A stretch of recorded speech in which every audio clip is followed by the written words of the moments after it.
Spensaka yang hebat. Bagaimana kabar kalian hari ini? Semoga kita semua selalu dalam lindungan Allah Subhanahu wa Ta'ala. Nah, pada pertemuan pertama di tahun ajaran baru ini, kita akan mempelajari tentang teks berita. Di situ saya berikan gambaran peta konsep teks berita. Jadi, di dalam teks berita ini nanti kita akan mempelajari 6 submateri, mulai dari definisi berita, ciri-ciri berita, unsur berita, struktur teks berita, kaidah bahasa teks berita, dan yang terakhir menyunting teks berita. Kita mulai dari konsep dan definisi. Menurut Kamus Besar Bahasa Indonesia, berita adalah cerita atau keterangan mengenai kejadian atau peristiwa yang hangat. Itu definisi dari berita. Sedangkan teks berita adalah laporan berisi informasi yang aktual, terkini, dan berdasarkan fakta. Dalam teks berita juga berisi informasi yang penting, layak, atau ingin diketahui oleh masyarakat umum. Selanjutnya ada ciri-ciri teks berita. Ciri-ciri teks berita ada 6. Yang pertama ada faktual, kedua aktual, ketiga objektif, keempat unik dan menarik, kelima terdapat waktu, tempat, dan kronologi kejadian, dan yang terakhir menggunakan bahasa baku. Kita mulai bahas dari yang pertama, faktual. Ciri yang pertama yaitu faktual. Faktual berarti suatu kejadian yang bersifat nyata, benar-benar terjadi dan dapat dirasakan serta dibuktikan kebenarannya. Itu faktual. Faktual itu fakta, berdasarkan fakta. Nah, ciri yang kedua, aktual. Aktual berarti kejadian yang bersifat baru, terkini, dan sedang menjadi pembicaraan di kalangan masyarakat umum. Jadi sifatnya ini masih hangat sekali, baru terjadi. Ciri yang ketiga yaitu objektif. Objektif itu berarti berita yang disampaikan benar-benar berdasarkan fakta tanpa rekayasa atau dipengaruhi oleh pandangan atau pendapat pribadi pelapornya. Terus ciri yang keempat ada unik dan menarik. Unik berarti setiap wartawan atau portal penyedia berita memiliki editorial, redaksi, hingga diksi yang khas. Diksi itu pilihan kata. Menarik berarti berita menyajikan fakta-fakta aktual yang diinginkan oleh masyarakat atau menimbulkan rasa ingin tahu dan ketertarikan dari masyarakat untuk membacanya. Jadi, berita itu harus unik dan menarik. Ciri yang kelima yaitu terdapat waktu, tempat, dan kronologi kejadian. Nah, berita biasanya dilengkapi dengan runtutan waktu atau kronologi kapan terjadinya suatu peristiwa atau kejadian tersebut. Jadi, kalau menulis berita itu pasti ada waktu, tempat, dan kronologi kejadian. Ciri yang terakhir yaitu menggunakan bahasa baku. Pada umumnya, berita berisi tulisan yang menggunakan bahasa baku sesuai PUEBI. Apa itu PUEBI? PUEBI itu pedoman umum ejaan bahasa Indonesia. Nah, itu. Pada umumnya, berita berisi tulisan yang menggunakan bahasa baku sesuai PUEBI, sederhana namun tetap menarik dan tidak membingungkan ketika dibaca, atau mudah untuk dikomunikasikan. Selanjutnya ada unsur berita. Teks berita memiliki unsur-unsur tersendiri. Unsur tersebut terdiri dari apa, siapa, di mana, kapan, mengapa, dan bagaimana. Unsur berita tersebut biasanya disingkat dengan 5W plus 1H atau juga bisa disingkat dengan adiksimba.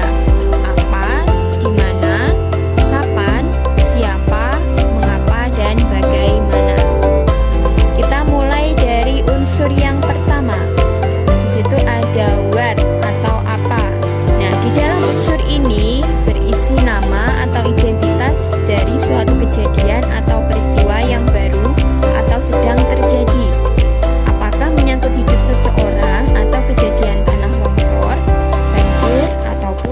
kesusuan. Unsur yang kedua yaitu who atau siapa. Di dalam unsur ini berisi siapa saja yang terlibat dalam suatu kejadian atau peristiwa, atau siapa tokoh utama yang menjadi sorotan berita tersebut. Itu untuk yang who. Unsur yang ketiga yaitu where atau di mana. Unsur ini menyatakan lokasi atau daerah tempat terjadinya peristiwa di mana kejadian itu terjadi. Dalam kriminal istilahnya bisa disebut dengan TKP atau tempat kejadian perkara. Kemudian unsur yang keempat itu ada when atau kapan. Unsur yang merupakan waktu dari suatu kejadian atau peristiwa yang dilaporkan. Bisa mencakup tanggal, hari, jam, menit, atau umum seperti pagi, siang, dan sore. Unsur yang kelima, di situ ada why atau mengapa. Nah, di dalam unsur ini berisi alasan mengapa peristiwa atau kejadian yang dilaporkan dapat terjadi. Unsur ini juga mencakup untuk mengetahui secara detail penyebab dari suatu peristiwa yang terjadi. Unsur yang terakhir yaitu ada how atau bagaimana. Di dalam unsur ini berisi tentang bagaimana keadaan atau proses terjadinya suatu kejadian atau peristiwa, termasuk akibat yang ditimbulkan atau justru yang diharapkan dari peristiwa tersebut jika peristiwa adalah acara yang sengaja dibuat, misalkan konser amal, pentas seni, dan sebagainya.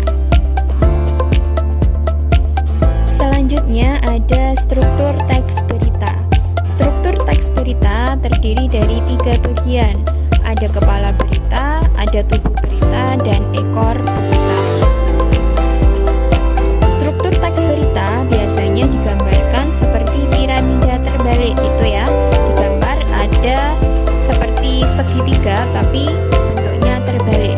Yang paling atas sendiri di situ ada kepala berita, bawahnya ada tubuh berita, dan yang terakhir paling bawah sendiri itu ada ekor berita. Kita bahas mulai dari kepala berita. Kepala berita merupakan bagian yang dianggap paling penting dari berita. Pada bagian kepala berita harus berisi unsur-unsur utama berita berdasarkan 5W plus 1H yang mencakup apa, siapa, di mana, atau kapan. Itu isi dari kepala berita. Selanjutnya yaitu tubuh berita. Tubuh berita atau badan berita biasanya berisi unsur bagaimana atau unsur mengapa. 2 unsur ini biasanya diletakkan di tubuh berita. Deskripsi, narasi, atau penjelasan detail dari bagaimana dan mengapa peristiwa dan kejadian itu. Itu tubuh berita. Isinya 2 unsur itu, unsur bagaimana dan unsur mengapa. Selanjutnya yaitu ekor berita. Bagian ini biasanya tidak memiliki kaitan secara langsung terhadap berita. Bisa berisi konteks tambahan seperti sejarah sebelum kejadian yang dilaporkan terjadi. Itu untuk ekor berita. Ekor berita itu biasanya sifatnya kurang penting. Berikut ini saya berikan contoh teks berita beserta analisis unsur dan struktur teks berita. Di sini saya berikan contoh berita dengan judul Disparekraf DKI akan segel tempat usaha pariwisata yang gelar perayaan Tahun Baru 2021. Di sini ada bagian kepala berita. Pemerintah Provinsi DKI Jakarta melarang pelaku usaha pariwisata di ibu kota menggelar perayaan pergantian tahun 2021. Hal tersebut tertuang dalam surat edaran Disparekraf DKI Jakarta nomor 400/SE/2020 tentang tertib operasional usaha pariwisata pada pergantian malam tahun baru 2020-2021 sesuai dengan PSBB masa transisi di Provinsi DKI Jakarta.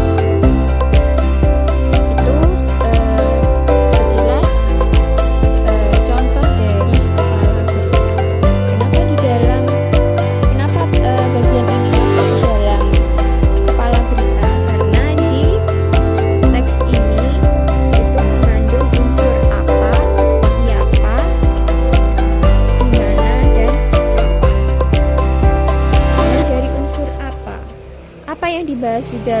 berita tersebut, Pemprov DKI melarang pelaku usaha menggelar perayaan Tahun Baru 2021.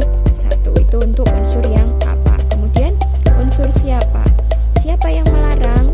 Pemerintah Pemprov DKI. Di mana? Di Jakarta. Terus untuk unsur kapan? Berarti kapan pelaksanaan itu? Tahun 2020. Itu unsur-unsur yang terdapat di dalam kepala berita. Selanjutnya ada bagian tubuh berita. Kepala Bidang Industri Pariwisata, Dinas Pariwisata dan Ekonomi Kreatif atau Disparekraf DKI Jakarta, Bambang Ismail mengatakan, tempat usaha yang nekat menyelenggarakan acara pada malam pergantian tahun akan disegel. Sanksi bila terbukti melanggar maka tempat usaha bisa disegel, ucap Bambang kepada Kompas. Bambang menyebut Disparekraf melakukan beberapa upaya untuk mencegah adanya kerumunan di tempat usaha pada malam tahun baru. Upaya tersebut yakni melakukan pengawasan mandiri, pengawasan secara terpadu atau gabungan, serta pelaporan melalui warga atau media dan misteri gas, tutur Bambang. Itu beberapa contoh bagian tubuh berita. Nanti di slide selanjutnya masih ada contoh tubuh berita. Nah, kenapa ini masuk ke dalam tubuh berita? Karena di dalam bagian ini terdapat unsur mengapa dan bagaimana. Untuk unsur mengapa? Mengapa pemerintah melarang pelaku usaha menggelar perayaan Tahun Baru 2021? Karena pemerintah ingin mencegah kerumunan di tempat usaha atau di tempat umum. Terus untuk yang unsur bagaimana cara pemerintah untuk mengatasi hal tersebut? Nah, pemerintah memberikan sanksi dan denda kepada warga atau masyarakat yang tetap membuka tempat usahanya. Itu untuk unsur yang bagaimana. Kemudian bagian ekor berita. Bagian terakhir ada ekor berita. Pembatasan sosial berskala besar adalah istilah kekarantinaan kesehatan di Indonesia yang didefinisikan sebagai pembatasan kegiatan tertentu penduduk dalam suatu wilayah yang diduga terinfeksi penyakit atau terkontaminasi sedemikian rupa untuk mencegah kemungkinan penyebaran penyakit atau kontaminasi. Diharapkan masyarakat juga sadar akan pentingnya kegiatan ini. Itu masuk ke ekor berita. Nah, ekor berita ini sifatnya tidak penting atau kurang penting. Selanjutnya, di sini saya berikan contoh analisis unsur tadi. Kalau tadi saya membahas tentang analisis struktur, nah di sini saya berikan gambaran analisis unsurnya. Berikut adalah analisis adisimba atau 5W plus 1H, contoh teks berita Disparekraf DKI akan segel tempat usaha pariwisata yang gelar perayaan Tahun Baru 2021, yang merupakan unsur-unsur dari teks berita. Ini tadi sebenarnya sudah saya berikan gambaran, namun kita ulas lagi. Nah, unsur apa? Di sini unsur apanya pelarangan perayaan Tahun Baru. Di mana? Provinsi DKI Jakarta. Kapan? Tahun 2020 atau 2021. Siapa? Kepala Bidang Industri Pariwisata. Nah, kemudian why? Mengapa? Untuk mencegah adanya kerumunan. Bagaimana pengadaan perayaan secara virtual atau tadi memberikan sanksi dan denda. Itu untuk anak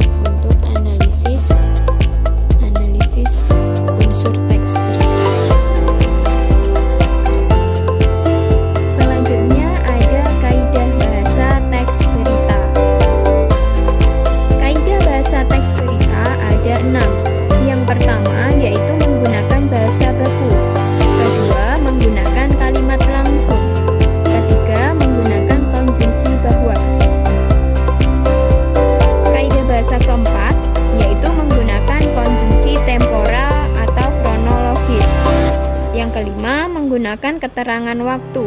Dan yang terakhir, kaidah bahasa yang terakhir menggunakan kata kerja mental. Kita bahas mulai dari kaidah yang pertama, yaitu menggunakan bahasa baku. Bahasa baku adalah bentuk bahasa yang telah mengalami proses standarisasi, yaitu tahap menegakkan tata bahasa dan kamus normatif atau KBBI. KBBI itu kepanjangannya Kamus Besar Bahasa Indonesia. Menggunakan bahasa baku berarti menggunakan kata yang baku, kata yang sudah ada di dalam Kamus Besar Bahasa Indonesia. Nah, di sini saya beri contoh kata baku dan tidak baku. Yang sebelah kiri itu baku, yang sebelah kanan itu tidak baku. Yang pertama ada kata abjad. Abjad itu tulisannya pakai D bukan T ya. Kemudian yang kedua ada advokat. Advokat bukan advokat ya. Advokat. Kemudian yang ketiga aktif. Kata bakunya aktif pakai F bukan pakai P. Kalau aktif itu tidak baku. Keempat, di situ ada contohnya Al-Quran.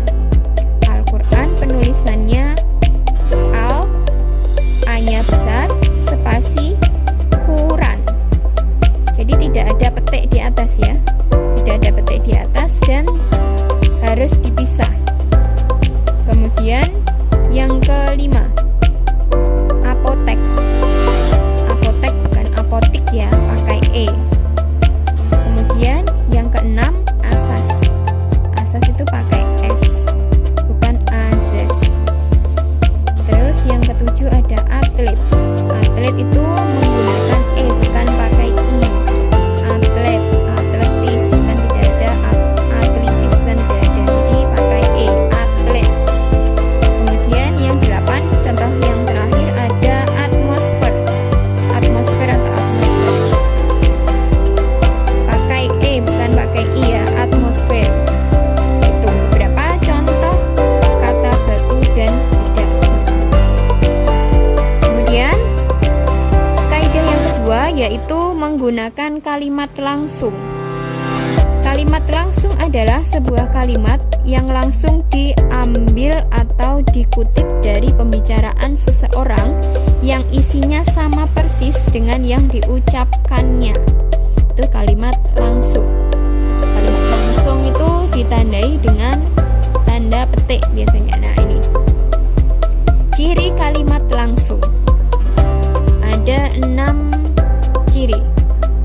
Di situ yang pertama, ciri yang pertama ditandai dengan tanda petik 2. Bukan petik 1 ya, tanda petik 2. Kemudian ciri yang kedua, huruf pertama pada kalimat langsung yang diberi tanda petik tadi menggunakan huruf kapital.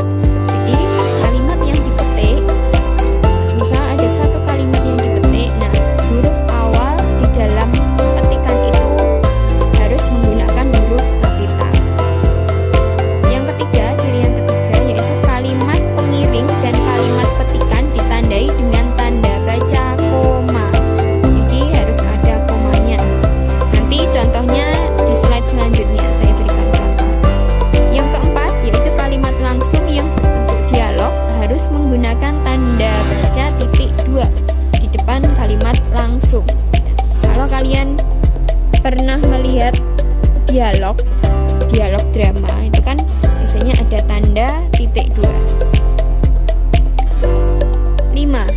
Ciri yang kelima yaitu cara membaca kalimat kutipan pada kalimat langsung intonasinya lebih ditekan. Jadi kalau koma berarti ya harus ditekankan. Ciri yang terakhir yaitu 6, yang keenam, variasi pola susunan antara kalimat kutipan dan kalimat pengiring pada kalimat langsung. Kalian bisa lihat di slide selanjutnya. Ini polanya, ada 3 pola. Pola kalimat langsung. Yang pertama, kalimat pengiring yang diikuti dengan kalimat kutipan. Kemudian kalimat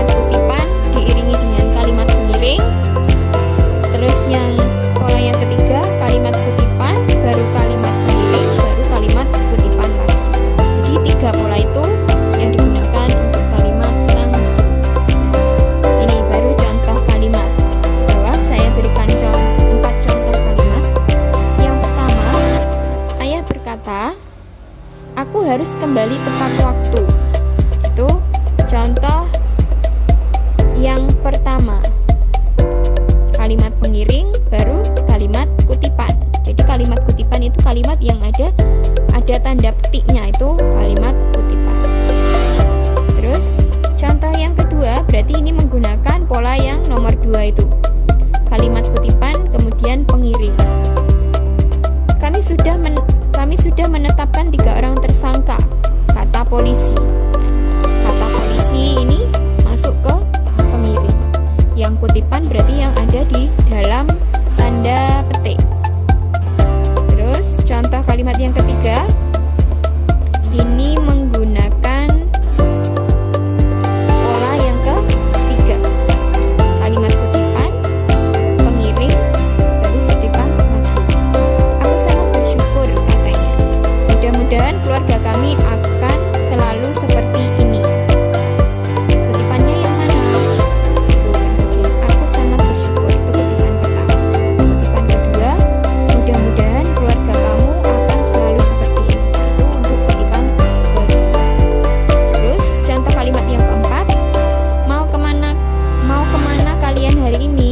Tanya Rina. Kalau ini berarti masuk ke pola yang mana ini? Pola yang kedua. Ini masuk ke pola yang kedua. Mau kemana kalian hari ini? Nah, itu masuk ke kalimat kutipan baru diikuti dengan pengiring. Selanjutnya, ciri yang ketiga yaitu menggunakan konjungsi bahwa. Konjungsi bahwa adalah kata hubung yang berfungsi sebagai penerang kata yang diikutinya. Hal itu terkait dengan perubahan bentuk kalimat langsung menjadi tidak langsung. Saya beri contoh di bawah itu. Satu contoh kalimat. Dimas mengatakan bahwa Selman tidak masuk sekolah karena sakit. Kata bahwa itu menjadi penghubung. Kata hubung konjungsi itu sama dengan kata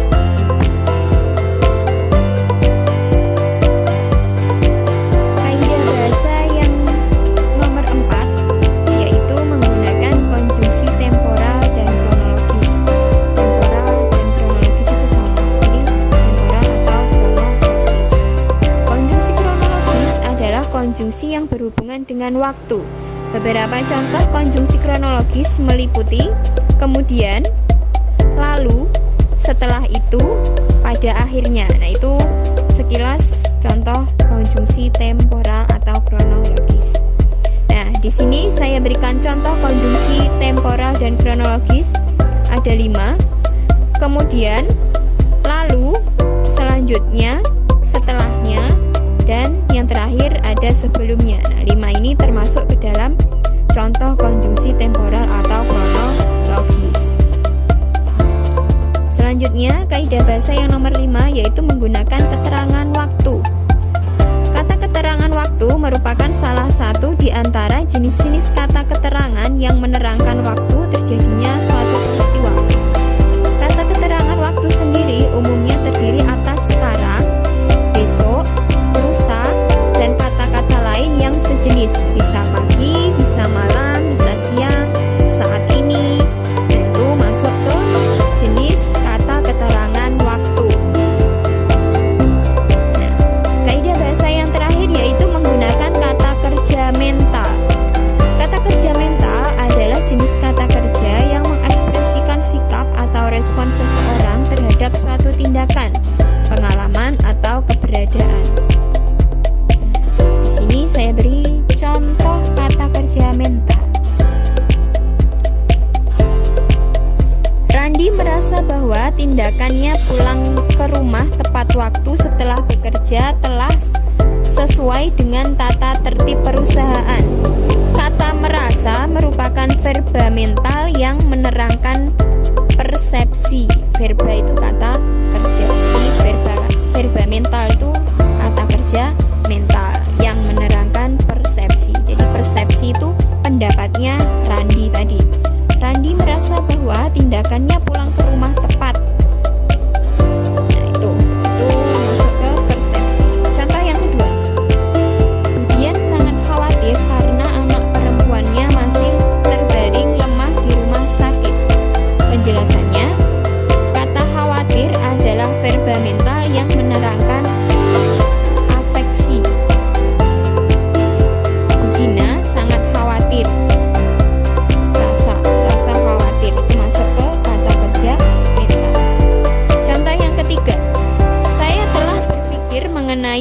peluang karir dan masa depan saya di perguruan tinggi ini.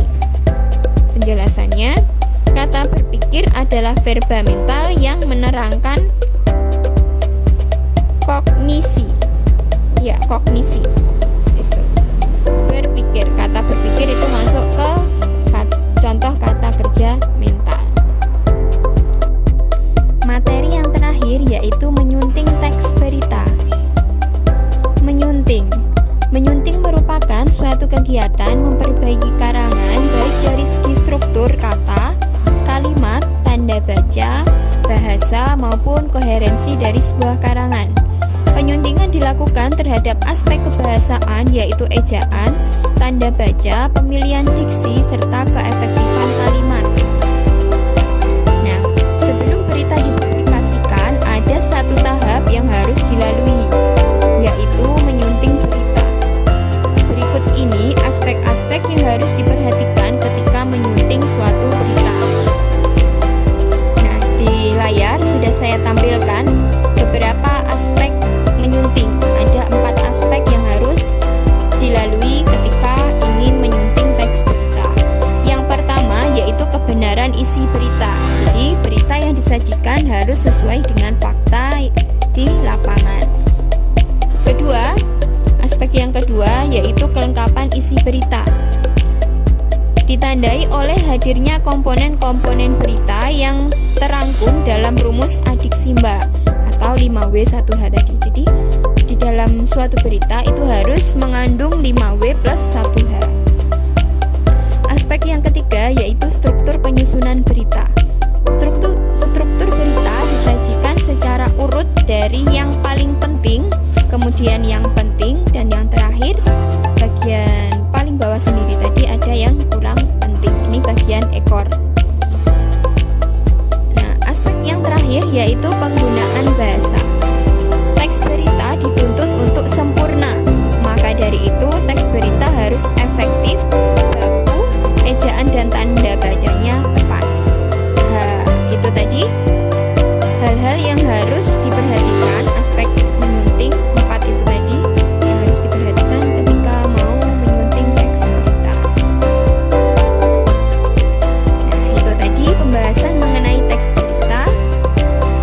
Semoga apa yang saya sampaikan bermanfaat untuk kalian. Nanti jika ada materi yang kurang paham, kalian bisa japri ke saya. Terima kasih. Demikian pembahasan dari saya.